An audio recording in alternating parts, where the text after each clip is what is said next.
வணக்கம் நேயர்களே, சத்தியம் சாத்தியம் நிகழ்ச்சிக்கு வரவேற்கிறோம். மத்திய அரசு கொண்டு வரவுள்ள FCRA சட்ட திருத்த மசோதாவிற்கு எதிராக தமிழ்நாடு சட்டமன்றத்தில் இன்று தீர்மானம் நிறைவேற்றப்பட்டிருக்கிறது. திரிபுரா மற்றும் நாகாலாந்து மாநிலங்களில் இந்த சட்ட திருத்த மசோதாவிற்கு எதிராக போராட்டங்கள் வலுத்து வருகிறது. அம்மாநில முதலமைச்சர்கள், மத்திய உள்துறை அமைச்சர் இந்த சட்ட திருத்த மசோதாவை திரும்ப பெற வேண்டும் என்று கோரிக்கையை முன்வைத்து வருகிறார்கள். இதை பற்றியே பேச இருக்கிறது இந்த அமர்வு. திராவிட முன்னேற்ற கழகத்தினுடைய தலைவர் நாடாளுமன்ற கூட்டுக்குழுவினுடைய பரிசீலனைக்கு இந்த மசோதாவை அனுப்ப வேண்டும் என்று கோரிக்கையை முன்வைத்திருக்கிறார்.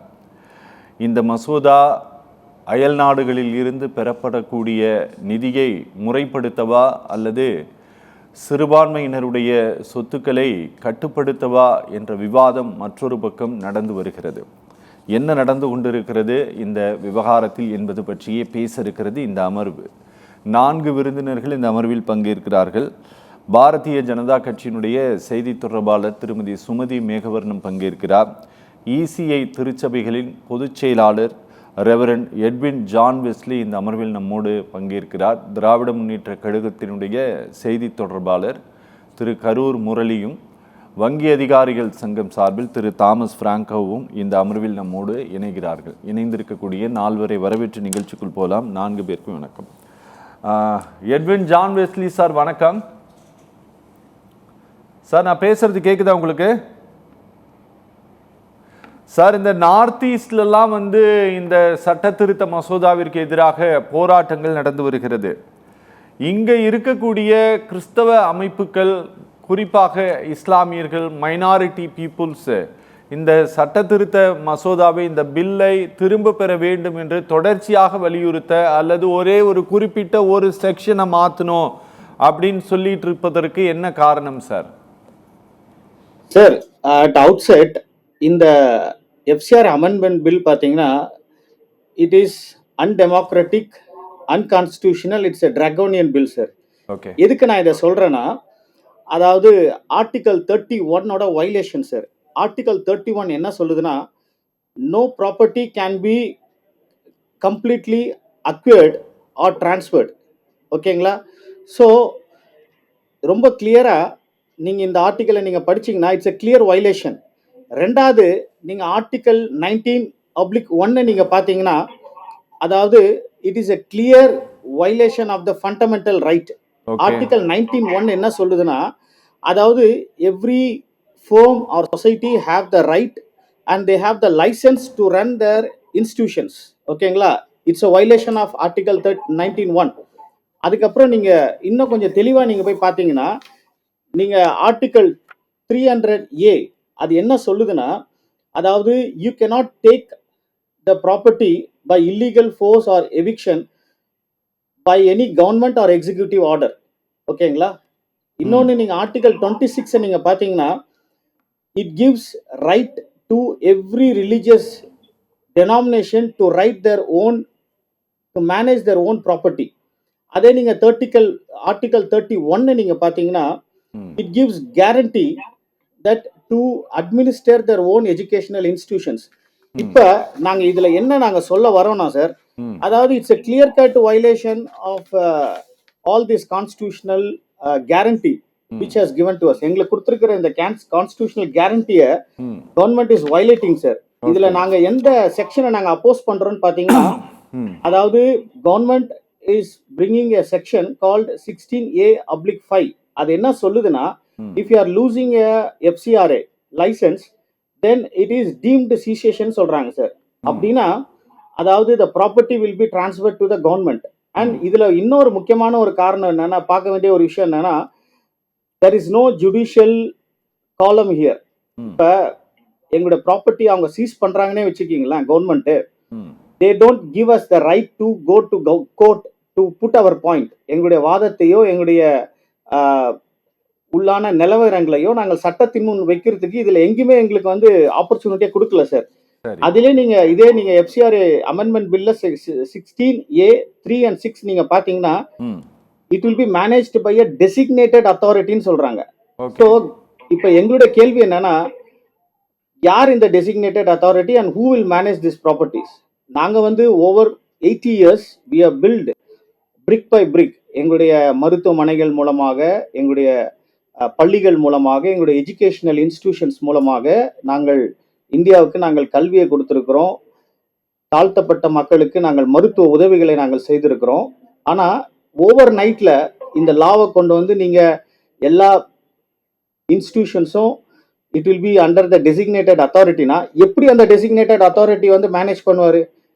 கவர்மெண்ட் வந்து sir they should not see us as a competitor. ஓகேங்களா? we are just helping the government in education, in healthcare to see that அதாவது எங்கெங்கெல்லாம் எஜுகேஷன் கொடுக்க முடியல அங்கே நாங்கள் கொடுக்குறோம். எங்கே ஹெல்த் செக்டரில் அவங்க சக்ஸஸ் ஆக முடியலையோ நாங்கள் அங்கே ஹெல்த் செக்டரில் அந்த ட்ரீட்மெண்ட்டை கொடுத்து லெப்ரஸிக்கு மக்களுக்கு ட்ரீட்மெண்ட் கொடுக்குறோம், சிக்கான மக்களுக்கு ட்ரீட்மெண்ட் கொடுக்குறோம், ஏழைகளுக்கு ட்ரீட்மெண்ட் கொடுக்குறோம் at the nominal cost and we are giving a good treatment to them.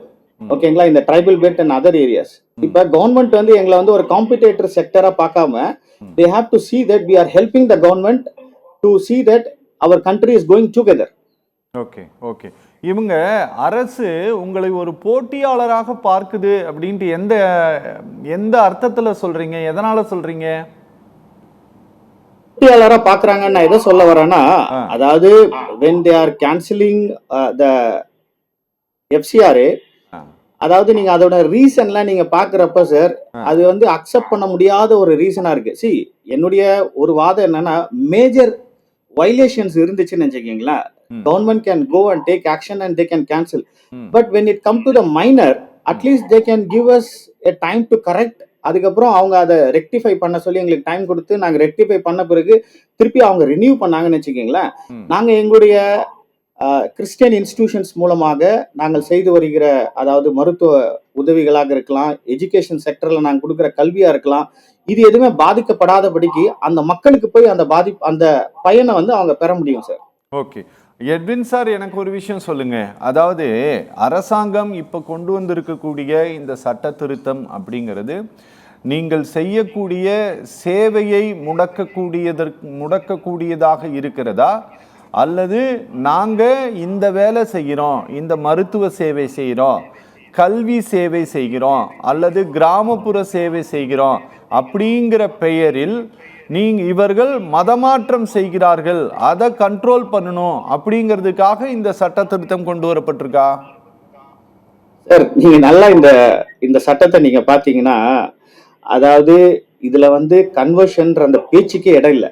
ஏன்னு கேட்டீங்கன்னா, எங்களுடைய எஜுகேஷனல் இன்ஸ்டிடியூஷன்ஸ்ல எந்த ஐடென்டிட்டியோட, ரிலீஜியஸ் ஐடென்டிட்டியோட மாணவர்கள் பள்ளிக்கு வராங்களோ, எங்களுடைய கல்லூரிக்கு வராங்களோ, அதே ரிலீஜியஸ் ஐடென்டிட்டியோட தான் அவங்க போறாங்க. சரி, இப்ப நாங்க 2.5 ஓகேங்களா, எங்களுடைய கிறிஸ்டியன் பாப்புலேஷன் இந்தியால அதுல இருந்து நாங்க 2.3 தான் ஆயிருக்குமே தவிர நாங்க இன்க்ரீஸ் ஆகல. சப்போஸ் எங்களுடைய இன்ஸ்டிடியூஷன்ஸ் மூலமாக நாங்க கன்வெர்ட் பண்றேன்னா by now we should have went at least 15 to 20%. நாங்க ரெடியூஸ் தான் ஆயிருக்குமே தவிர நாங்க இன்க்ரீஸ் ஆகல சார். ஸோ அதை எப்படி நீங்க சொல்ல முடியும் எங்களுடைய இன்ஸ்டிடியூஷன்ஸ் வச்சு நாங்க கன்வெர்ட் பண்றோம்ட்டு? That's not our motive. அது எங்களுடைய நோக்கமும் இல்லை, நாங்க கன்வெர்ட் பண்றதும் கிடையாது.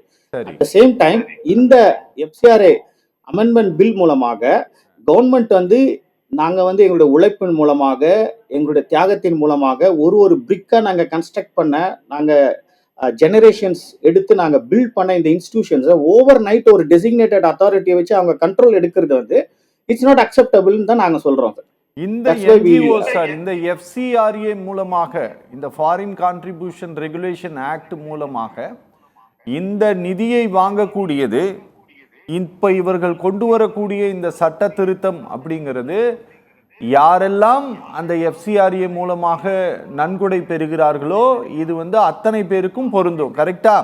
ஹரே ராமா ஹரே கிருஷ்ணாவுக்கும் பொருந்தும், சத்ய சாய்பாபா அறக்கட்டளைக்கும் பொருந்தும், ஈஷா அறக்கட்டளைக்கும் பொருந்தும், எல்லாருக்கும் பொருந்தும். கரெக்ட் தானே நான் சொல்றது? சார் ஆக்சுவலா இந்த சட்டத்துல நீங்க பாத்தீங்கன்னா பெரும்பாலான பாதிப்பே கிறிஸ்டியன் இன்ஸ்டிடியூஷன்ஸ்க்கு தான். நீங்க அதை அண்டர்ஸ்டாண்ட் பண்ணணும். நீங்க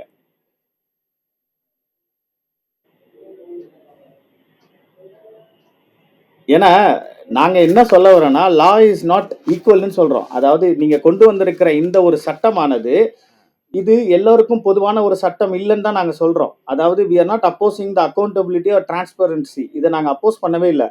பட் எங்களுடைய ஒரே கன்சர்ன் என்னன்னா, every religion should be treated equally. Only why you are targeting only one particular religion? அதுதான் எங்களுடைய கன்சர்ன், வேற எதுவும் இல்லை. இல்ல இல்ல நான் கேக்குறது We are என்னன்னா not சார் asking இப்ப from the நீங்க exception of the law. சொல்லக்கூடிய We are sir asking the protection in the law. Sir இல்ல சார் இப்ப நீங்க சொல்லக்கூடிய சார் நம்ம எல்லாத்தையும் பேசணுங்கிறதுக்காக தான் நான் இதை கேட்கிறேன் சார். இப்ப இந்த டெசிக்னேட்டட் அத்தாரிட்டி அப்படிங்கிறவங்க நீங்க எஃப்சிஆர்ஏ மூலமாக வாங்கக்கூடிய நிதியை சரியாக பயன்படுத்தலை அப்படின்னாவோ, அல்லது அந்த அறக்கட்டளை அல்லது அந்த என்ஜிஓ தங்களுடைய லைசன்ஸை புதுப்பிக்கல, ரினியூவல் பண்ணல அப்படின்னாவோ இந்த டெசிக்னேட்டட் அத்தாரிட்டி உள்ள வந்துரும். கரெக்ட்டுங்களா? ஆமாமா. They can seize the property, they can control over the institutions, overnight managements, இதெல்லாம் இருக்கும் சார். ஆமா, இது வந்து ஷீரடி சாய்பாபா அறக்கட்டளைக்கும் பொருந்தும், ஈஷா அறக்கட்டளைக்கும் பொருந்தும், ஸ்ரீ ஸ்ரீ ரவிசங்கருக்கும் பொருந்தும், எல்லாருக்கும் பொருந்தும். அப்படிதானே? ஆமா. ஆனா மைனாரிட்டி பீப்புள் மட்டும் இதுல இவ்வளவு பேரச்சம் காட்ட என்ன காரணம்? சார் ஆக்சுவலா இந்த பில் நீங்க நல்லா பாத்தீங்கன்னா it's only targeting the minority institution sir. Okay, அதுதான் நாங்க வந்து we are just telling this. என்னன்னா பாருங்க, நான் சொன்ன மாதிரி it is violating article 26 to administer our own religious managements. It is violating article 300A where we have freedom to manage our own management. அதுக்கப்புறம் நீங்க இதே 300A நீங்க பாத்தீங்கன்னா it says very clearly that every person or institution has a right to own the property. It's a human right. Okay okay சரி. அதனால நாங்க என்ன சொல்றோம்னா we have a right under article 25 for freedom of religion. So எங்களுக்குன்னு இருக்கிற ரைட்ல whatever the law is already in provision, அதுவே போதுமானது. இந்த அமெண்ட்மெண்ட் பில்லுக்கு ரிக்வயர்மெண்ட்டே இல்லைன்னு சொல்றோம் நாங்க. Already you have a very stringent law. அதை வச்சு நீங்க கொண்டு போலாம். Okay okay okay. தாமஸ் இது ஒரு அமெண்ட்மெண்ட் கொண்டு வர வேண்டிய அவசியமே கிடையாதுன்னு சொல்ல வரோம். ஓகே ஓகே சார், வணக்கம். நம்ம பிஜேபியினுடைய ஸ்போக்ஸ் பர்சன் பேசுனதை நீங்க கேட்டிருப்பீங்கன்னு நினைக்கிறேன். நீங்க என்ன வேலை செய்யறீங்களோ அந்த வேலையை செய்யுங்க. இந்த நாட்டினுடைய இறையாண்மைக்கு எதிராலாம் நீங்க வந்து யாரையும் தூண்டி விடக்கூடாது, போராடக்கூடாது. உங்க வேலை என்னமோ அதை செஞ்சுட்டு வாழ்ந்துட்டு போங்க, அவ்வளவுதான் எங்களுடைய வேலையே. அதானே மேடம்? நீங்க தூண்டி விடுறீங்க. நான் என்ன சொன்னேன்னா, ஒரு நிமிஷம், நல்லபடியா தொண்டு செய்யறவங்களுக்கு, மக்கள் சேவை செய்யறவங்களுக்கு இதுல எந்த பிரச்சனையும் கிடையாது. மாறா அரசாங்கத்துக்கு எதிராக வேலை செய்யறவங்களுக்கு பிரச்சனை. சார் ரைட், ஓகே சார், புரிஞ்சிச்சிங்களா சார்? நான் தான் சார் தப்பா சொல்லிட்டேன், மேடம் கரெக்டா சொல்லிட்டாங்க. சரி சொல்லுங்க சார். நாங்க அரசாங்கத்திற்கு எதிராக நாங்க வேலை செஞ்சதே இல்ல சார். அப்ப நீங்க அதை பத்தி கவலையே பட தேவையில்லை சார். நிச்சயமா உங்களுக்கு எதிராக இம்பாக்ட் இல்ல. இருங்க ப்ளீஸ். மேடம் என்ன சொல்றாங்கன்னா நேஷனல் த்ரெட்ன்றாங்க. இப்ப நான் என்ன சொல்ல வரேன்னா 80 years ஓகேங்களா, எங்களுடைய இந்த நம்ம நாட்டுல 80 years நாங்க எங்களுடைய ஹாஸ்பிட்டல்ஸ் மூலமாக, எஜுகேஷனல் இன்ஸ்டிடியூஷன்ஸ் மூலமாக நாங்க கல்வியும் மருத்துவ சேவையும் நாங்க கொடுத்துருக்கிறோம். புரியுதுங்களா? சரி. திடீர்னு எப்படி நாங்க ஓவர் நைட்ல நேஷனல் த்ரெட் ஆகும் சார்? சொல்லுங்க. ஓகே. எப்படி நாங்க ஓவர் நைட்ல நேஷனல் த்ரெட் ஆகும்? ஓகே. எங்களுடைய கல்வி நிலையங்களில படித்தவர்கள் இன்றைக்கு நாட்டுல சயின்டிஸ்டா இருக்கிறாங்க, பார்லிமெண்டேரியன்ஸா இருக்காங்க, ஏன் சீஃப் மினிஸ்டர்ஸா இருக்காங்க, உயர்ந்த இடத்துல அமர்ந்திருக்காங்க. That's a contribution we have made. ஓகேங்களா? யாரும் தொட முடியாத இடத்துல மதர் தெரேசா போன்ற organisation, charity organisations, leprosy patients தான் அவங்க ட்ரீட்மெண்ட் கொடுத்து they are uplifting the sick. ஓகேங்களா? the poor people. இன்னொன்னு, அதாவது என்னுடைய ஒரு பாயிண்ட் என்னன்னா சார், அதாவது நீங்க சொன்னீங்கல்ல ஃபாரின் கான்ட்ரிபியூஷனை பத்தி, அதாவது when government can allow FDI, foreign direct investment, why can't government cannot allow FCRA to bring fund? ஏன்னா நாங்க அந்த ஃபண்டை வச்சு அதாவது 100% ஃபாரின் டைரக்ட் இன்வெஸ்ட்மெண்ட் அலோவ் பண்ற நீங்க எதனால FCRA மட்டும் அலோவ் பண்ண மாட்டேங்கிறீங்கன்னு கேக்குறீங்க. ஆமா ஆமா ஆமா, அதான் அதே மாதிரி மேடம் இன்னொன்னு சுப்ரீம் கோர்ட் ஜட்ஜ்மெண்ட்டும் கோட் பண்ணாங்க. I am aware of the judgment, 2022ல வந்த judgment. But at the same time நான் இன்னொன்னு சொல்ல விரும்புறேன். அதாவது when government is bringing such law, it should be common to everyone, but only why target the minorities? அதாவது நாங்க வந்து sir, we are not against the accountability or transparency. We are just asking that the law should be equal to everyone. Okay okay ஓகேங்களா? ஒரு குறிப்பிட்ட ஒரு ஒரு சின்ன ஒரு 0.1% இல்ல 0.5% ஆர்கனைசேஷன்ஸ் தப்புன்றதுனால என்டையர் ஆர்கனைசேஷன் இஸ் அஃபெக்டட்.